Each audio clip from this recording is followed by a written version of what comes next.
ನಮಸ್ತೆ ಸ್ನೇಹಿತರೆ, welcome to my channel. I hope ನೀವೆಲ್ಲರೂ ಕೂಡ ನಾನು ಅಪ್ಲೋಡ್ ಮಾಡಿದಂಥ ಮೊದಲನೇ ವೀಡಿಯೋನ ಕ್ಲಿಯರಾಗಿ ನೋಡಿ ಅಂಡರ್ಸ್ಟ್ಯಾಂಡ್ ಮಾಡ್ಕೊಂಡಿದ್ದೀರಾ ಅಂತ ನಾನು ಅಂದ್ಕೊಂಡಿದ್ದೀನಿ. ಸೊ ಅದರಲ್ಲಿ ಯಾವುದೇ ಥರ ಡೌಟ್ಸ್ ಇದ್ದರೂ ಪ್ರಶ್ನೆಗಳನ್ನು ಕೇಳಿ ಅಂತ ಕೂಡ ನಾನು ಹೇಳಿದ್ದೆ. ಅಕಸ್ಮಾತ್ ಈ ವಿಡಿಯೋ ನೋಡ್ತಾ ಇರೋರಲ್ಲಿ ಯಾರೋ ಕೂಡ ಆ ಫಸ್ಟ್ ವೀಡಿಯೋದ ಬಗ್ಗೆ ಗೊತ್ತಿಲ್ಲ ಅಂತಂದರೆ ಮೊದಲು ನೀವು ಆ ವಿಡಿಯೋನ ನೋಡಿ ಈ ಚಾನಲ್ನ ನೀವು ಸಪೋರ್ಟ್ ಮಾಡಬೇಕಾ ಬೇಡವಾ ಅಂತ ಡಿಸೈಡ್ ಮಾಡಿ. ನನ್ನ ಫಸ್ಟ್ ವೀಡಿಯೋನ ನೋಡಿದ್ರೆ ಮಾತ್ರ ಸಪೋರ್ಟ್ ಮಾಡಬೇಕಾ ಬೇಡವಾ ಅಂತ ನಿಮ್ಗೆ ಗೊತ್ತಾಗೋದಕ್ಕೆ ಸಾಧ್ಯ. ಸೊ ಅದು ನಿಮ್ಮ ಚಾಯ್ಸು.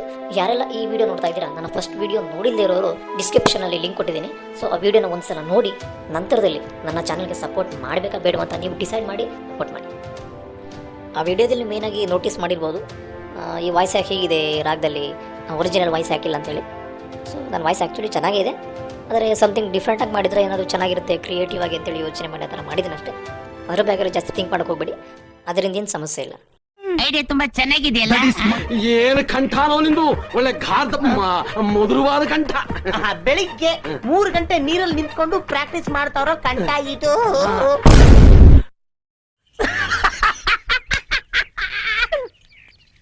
ಮೊದಲೇ ಹೇಳಿದ್ದೀನಿ ಈ ಚಾನಲ್ ಸ್ವಲ್ಪ ಲೆಕ್ಚರಿಂಗ್ ಥರ ಇರುತ್ತೆ ಅಂತೇಳಿ. ಅದಕ್ಕೋಸ್ಕರ ಅಂತಾನೆ ನನ್ನ ವೀಡಿಯೋಸ್ನ ಆದಷ್ಟು ಸ್ವಲ್ಪ ಟ್ರೋಲಿಂಗ್ ರೂಪದಲ್ಲಿ ಎಡಿಟ್ ಮಾಡಿ ಅಪ್ಲೋಡ್ ಮಾಡ್ತಾ ಇರ್ತೀನಿ. ಅದರಿಂದ ನಿಮಗೆ ಜಾಸ್ತಿ ಬೋರ್ ಆಗಲ್ಲ, ಸ್ವಲ್ಪ ಎಂಟರ್ಟೈನ್ಮೆಂಟ್ ಕೂಡ ಸಿಗುತ್ತೆ. ಯಾಕಂದ್ರೆ ಜನ ಚೇಂಜ್ ಕೇಳ್ತಾ ಇದಾರಲ್ಲ. ಹಾಗಾಗಿ ಅದು ಗೊತ್ತಾ ಇದು ಗೊತ್ತಾ ಅಂತ ಪ್ರಶ್ನೆಗಳು ಕೇಳ್ತಾ ನಿಮ್ಮ ತಲೆ ತಿಂತ ನಿದ್ದೆ ಬರೋ ಥರ ಕತೆ ಪುರಾಣ ಎಲ್ಲ ಹೊಡ್ಕೊಂಡು ಕೂತ್ಕೊಳ್ಳಲ್ಲ. ಡೈರೆಕ್ಟಾಗಿ ವಿಷಯಕ್ಕೆ ಬರೋಣ. ಬನ್ನಿ friends, let's start the video.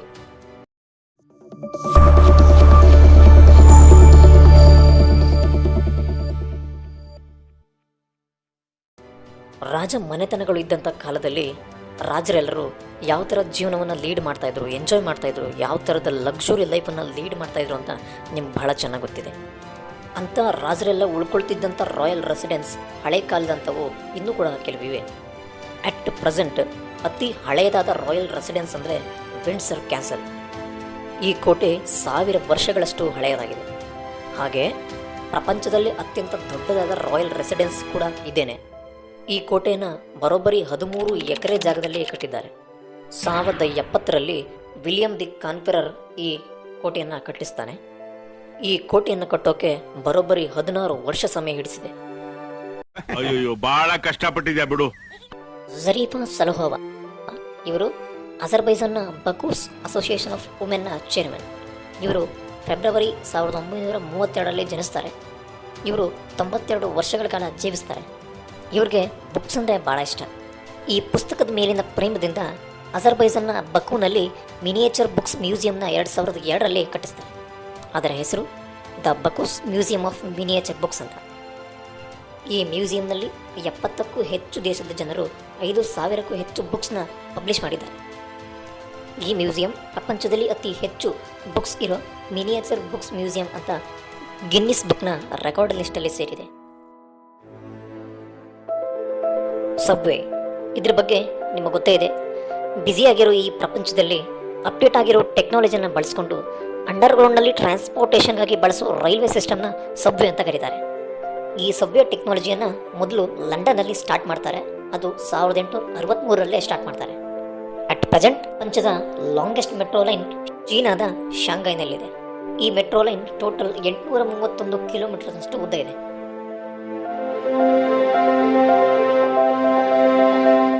ಕ್ಯಾಂಪಂಗ್ Iyer ಇದೊಂದು ಹಿಸ್ಟಾರಿಕಲ್ ಸಿಟಿ.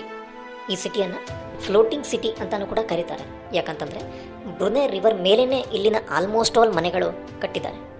ಅಕ್ಕಪಕ್ಕದ ಮನೆಗೆ ಹೋಗಬೇಕು ಅಂತಂದು ಕೂಡ ಮರದ ರಸ್ತೆನೇ ಇದೆ. ಈ ರಿವರಲ್ಲಿ ಸ್ಟಿಲ್ಟ್ಗಳನ್ನು ಹಾಕಿ ಪ್ರತಿಯೊಂದು ಮನೆಯನ್ನು ಕೂಡ ರಸ್ತೆಯನ್ನು ಕೂಡ ಕಟ್ಟಿದ್ದಾರೆ. ಖುಷಿ ವಿಚಾರ ಏನು ಅಂತಂದರೆ ಇಲ್ಲಿರೋಂಥ ಜನಗಳು ಸೈಟ್ ವಿಚಾರವಾಗಿ, ಜಾಗದ ವಿಚಾರವಾಗಿ ಯಾರ ಹತ್ರನೂ ಜಗಳಾಡೋಕೆ ಅವಕಾಶ ಇರಲ್ಲ. ನಗರದಲ್ಲಿ ಜೀವನ ಮಾಡೋಕೆ ಇದೊಂದು ಬೆಸ್ಟ್ ಅಡ್ವಾಂಟೇಜ್.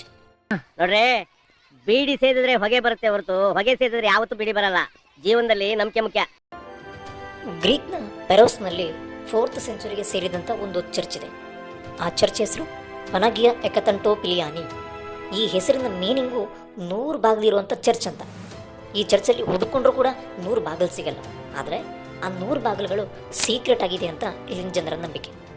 ಅಲ್ಲಿರೋ ಜನಗಳ ನಂಬಿಕೆ ಪ್ರಕಾರ ಯಾವಾಗ ಕಾನ್ಸ್ಟಾಂಟಿನೋಪಲ್ನ ಹಜಿಯಾ ಸೋಫಿಯಾ ಮತ್ತೆ ಆರ್ಥೋಡಾಕ್ಸ್ ಆಗಿ ಬದಲಾಗುತ್ತೋ ಆಗ ಅಲ್ಲಿರುವಂಥ ಮಿಕ್ಕಿರೋ ಸೀಕ್ರೆಟ್ ಡೋರ್ಸ್ಗಳು ತಾನಾಗಿ ಓಪನ್ ಆಗುತ್ತೆ ಅನ್ನೋದು ಅಲ್ಲಿನ ಜನರ ನಂಬಿಕೆ. ದೇವರ ಮೇಲಿನ ನಂಬಿಕೆ ವಿಚಾರಕ್ಕೆ ಬಂದರೆ ಇಂಡಿಯಾದಲ್ಲಿ ಪ್ರತಿಯೊಂದು ಊರಿಗೂ ಒಂದೊಂದು ಹಿಸ್ಟ್ರಿ ಇದೆ. ಆ ನಂಬಿಕೆನೇ ಬಂಡವಾಳ ಮಾಡಿಕೊಂಡು ಎಷ್ಟೋ ಜನ ದುಡಿಯೋರು ಕೂಡ ಇದ್ದಾರೆ. ಅಯ್ಯೋ ಶಿವ ಮೈ ಮೇಲೆ ಬಂದ್ಬಿಟ್ಟವನೆ. ಅಯ್ಯ ಶಿವ ಸಿಟಿಲ್ ಅಂತ ದೊಡ್ಡ ದೊಡ್ಡ ದೇವಸ್ಥಾನ ಬಿಟ್ಬಿಟ್ಟು ಇಂತ ಚಿಕ್ಕ ದೇವಸ್ಥಾನಕ್ಕೆ ಯಾಕೆ ಬಂದೆ ಶಿವ? ಓ ನೀನ್ ಅದನ್ನ ಕೇಳದ? ದೊಡ್ಡ ದೊಡ್ಡ ದೇವಸ್ಥಾನದಲ್ಲಿ ಪೊಲೀಸ್ನವ್ರ ಕಟ್ಟ ಜಾಸ್ತಿ ಆಗಿದೆ ಕಣೋ ಮಗನೇ. ಅದಕ್ಕೆ ನಿಮ್ಮೇಲೆ ಪ್ರೀತಿ ಹೆಚ್ಚಾಗಿ ಮಫ್ಟಿಲ್ ಬಂದಿದ್ದೀರಿ ಕಣೋ ಮಫ್ಟಿಲಿ. ನಂಬಿಕೆ 1000 ಇರಲಿ, ಅದರಿಂದ ಬರುವಂಥ ಕೊನೆಯಲ್ಲಿರೋ ರಿಸಲ್ಟ್ ಒಂದು ಒಳ್ಳೆ ಬದಲಾವಣೆ ತಂದಿದ್ರೆ ಅದಕ್ಕೊಂದು ವ್ಯಾಲ್ಯೂ ಅಂತ ಇರುತ್ತೆ. ಸೊ ನಾನು ಹೇಳೋದು ಅಷ್ಟೇ, ನೀವು ನಂಬಿಕೆ ಇಡಿ, ನಂಬಿಕೆ ಇಡದೇ ಇರಿ.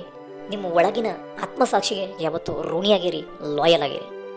ಅದು 100% ಪ್ಯೂರ್ ನಂಬಿಕೆ. ಯಾಕಂದರೆ ದೇವರು ಪ್ರತಿಯೊಬ್ಬರ ಆತ್ಮದಲ್ಲೂ ನೆಲೆಸಿರ್ತಾನೆ. ಇದನ್ನ ಯಾವತ್ತೂ ಮರಿಬೇಡಿ. ಇದೇನ್ ಸರ್ ಕಣ್ಣಲ್ಲಿ ನೀರು? ಇನ್ನಿಂದಪ್ಪ ಬರುತ್ತೆ. ಇಷ್ಟೊತ್ತ ನೀವೆಲ್ಲಪ್ಪ ಇದ್ರಿ? ಇಷ್ಟೊತ್ತಿಗೆ ನಾನು CM ಮಾಡ್ಬಿಡ್ತಿದ್ದೆ. ಆಯ್ತಪ್ಪ ಹೇಳ್ರಪ್ಪ, ನಾವೇನಪ್ಪ ಮಾಡ್ಬೇಕು? ಈ ಗಂಟೆಗೆ ನೀವು ಓಟನ್ನ ಗುದ್ಬಿಟ್ರೆ ಅವರು ಗೆದ್ದು ಬಿಡ್ತಾರೆ.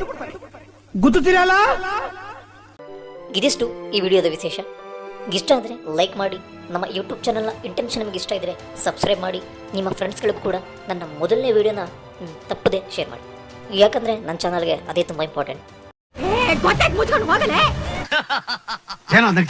ಫ್ಲಾಶ್ ಬ್ಯಾಕ್ ಹೋಗ್ಬಿಟ್ಟೆ ಸುಮ್ಮಿ. ಒಂದೊಳ್ಳೆ ಕಂಟೆಂಟ್ನ ಜೊತೆಗೆ ನೆಕ್ಸ್ಟ್ ವಿಡಿಯೋದಲ್ಲಿ ಸಿಗ್ತೇನೆ. ಅಲ್ಲಿವರೆಗೆ ಬಾಯ್.